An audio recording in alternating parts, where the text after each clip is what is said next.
গ্যাসের চুলা কি একদম এরকম তেল ছিটে হয়ে গেছে, কিছুতেই উঠছে না দাগ। মাত্র 1 মিনিটে একদম ঝকঝক করা এমন হ্যাক দেখাচ্ছি যা 90% মানুষ জানে না।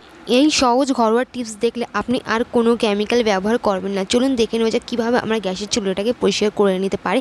প্রথমে আমাদের গ্যাসের চুলা পরিষ্কার করতে গেলে এই বার্নারগুলো আলাদা করতে হবে।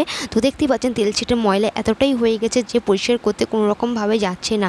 তো আজকে এমন একটি সলিউশন দেখাচ্ছি যা আপনি 1 মিনিটে চকচক করে নিন খুব সহজে গ্যাসকে। তো প্রথমে একটি পাত্রে নিয়ে নিতে হবে, ওয়ান টাইম ইউজের যেই পাত্রগুলো থাকে সেই পাত্রই নেবেন। তো প্রথম ইনগ্রিডিয়েন্টস হচ্ছে বেকিং সোডা। বেকিং সোডা হচ্ছে ক্লিনিংয়ের জন্য খুবই উপকারী।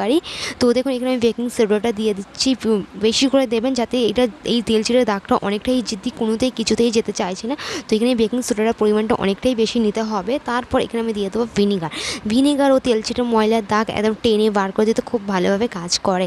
তো আপনি ভিনিগার নেবেন, ভিনিগার না যদি থাকে তো আপনি লেবুর রসও দিতে পারেন। লেবুর রসও ক্লিনিং করতে খুব ভালোভাবে কাজ করে। এই গ্যাসের চুলোটাকে একদম নতুনের মতন চকচকে ঝকঝক করে দেবে। ভিডিওটির সঙ্গে থাকুন, ভিডিও একটি লাইক দিয়ে পুরো দেখবেন, একটু স্কিপ করবেন না। তো দেখুন আমি এখানে পরিমাণটা দিচ্ছি, দেখুন দেখেই বুঝতে পারবেন। তো এখানে ভিনিগারটা দিলে সঙ্গে সঙ্গে রিয়াকশন শুরু করে দেবে। বেকিং সোডা আর ভিনিগারের রিয়াকশন খুবই একটা জবরদস্ত রিয়াকশন যা আমাদের যে কোনো জিনিসকে ক্লিনিং করতে খুবই ভালোভাবে কাজ করে। তো আমি এখানে ভালো করে একটু বেকিং সোডা বেশি করে দিচ্ছি, যেহেতু এই তেল ছিঁড়ে ময়লাগুলো অনেকটাই কঠিন দাগ, কোনো কিছুতেই যেতে চাইছে না। তো আপনি 1 মিনিটে করার জন্য আপনাকে একটু পরিমাণটা বেশি নিতে হবে। দিয়ে দেখুন এখানে দেখতে পাচ্ছি কতটা সুন্দর একটি রিয়াকশান হয়ে এসছে। তো ভালো করে রিয়াকশান করে নিতে হবে, তো মিক্স করে নিতে হবে। তো আমি এখানে আর চামচে করে নিচ্ছি না, এইভাবে মিক্স করে নিয়ে পুরো চারিদিকে গ্যাসের চারিদিকে ছড়িয়ে ছিটিয়ে দিতে হবে যাতে তেল চিটে ময়লাগুলো খুব সহজে অ্যাবজর্ব করে নিতে পারে। তো আমি এইভাবে চারিদিকে ছড়িয়ে ছিটিয়ে নেবো, যত ময়লাগুলো আছে খুব সহজে টেনে নেবে। তো ভালো করে আমি আরও একটু বানাবো, যেহেতু ভিনিগারটা লেবে গেছে আর নিচেই বেকিং সোডাটা রয়েছে, সেই জন্য আরও একটু আমি ভিনিগার দিয়ে চারিদিকে দিচ্ছি। দেখতে পাচ্ছেন সঙ্গে সঙ্গে কতটা সুন্দর রিয়াকশান শুরু হয়ে যাচ্ছে। তো এইভাবে রিয়াকশান যত পোড়া জিদ্দি ময়লা হোক না কেন খুব সহজে এই বেকিং সোডা ভিনিগারের এই সলিউশনটা তুলে দেখাবে। তো একদম ঝকঝক করার জন্য আপনি ভিডিওটি থাকুন। তো এইটার সঙ্গে সঙ্গে আরও কয়েকটি উপাদান দেবো যা একদম গ্যাস একদম নতুনের মতন হয়ে আসবে।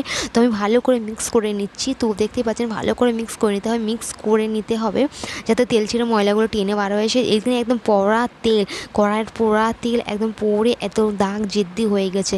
তো গ্যাসের চুলা আমার এতটা নোংরা হয় না, জাস্ট আপনাদের সঙ্গে ভিডিও শেয়ার করবো বলে।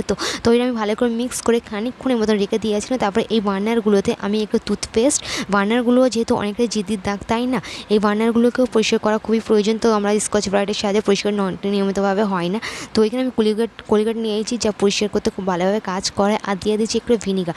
এই তিনটি উপাদান দিয়ে ভালো করে একটু মিক্স করে খানিকক্ষণের জন্য রেখে দেবো 5 মিনিটের মতো, যেহেতু এটাও অনেকটা পোড়া দাগ, তো সঙ্গে সঙ্গে দিলে উঠবে না, তো খানিকক্ষণের জন্য রেখে দিতে হবে। তো আমি এইটাও 5 মিনিটের মতো রেখে দিয়েছি। এবারে মিনিটের মধ্যে এবারে এই যত তেল যেটা ময়লাগুলো আছে আপনাদের সামনেই দেখতে পাচ্ছেন, এত মিনিটের মধ্যে কোনো রকম ঝামেলা ছাড়াই উঠে আসছে।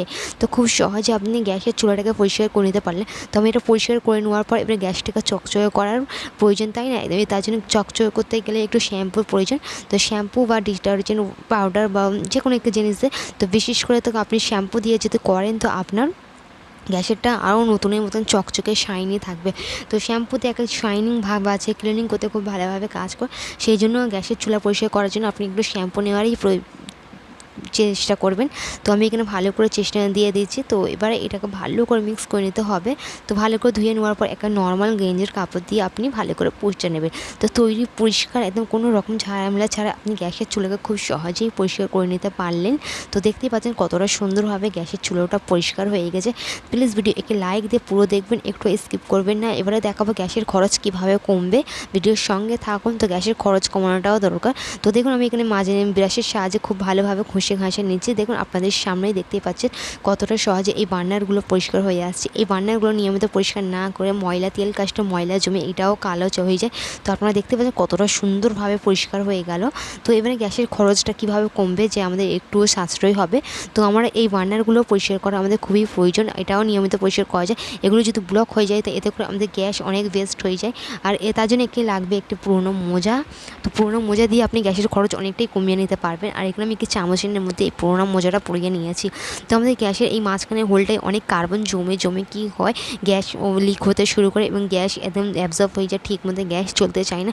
যখন গ্যাস ঠিকমতো চায় না, তো আমাদের নিয়মিতভাবে এই কার্বনটা পরিষ্কার করা দরকার।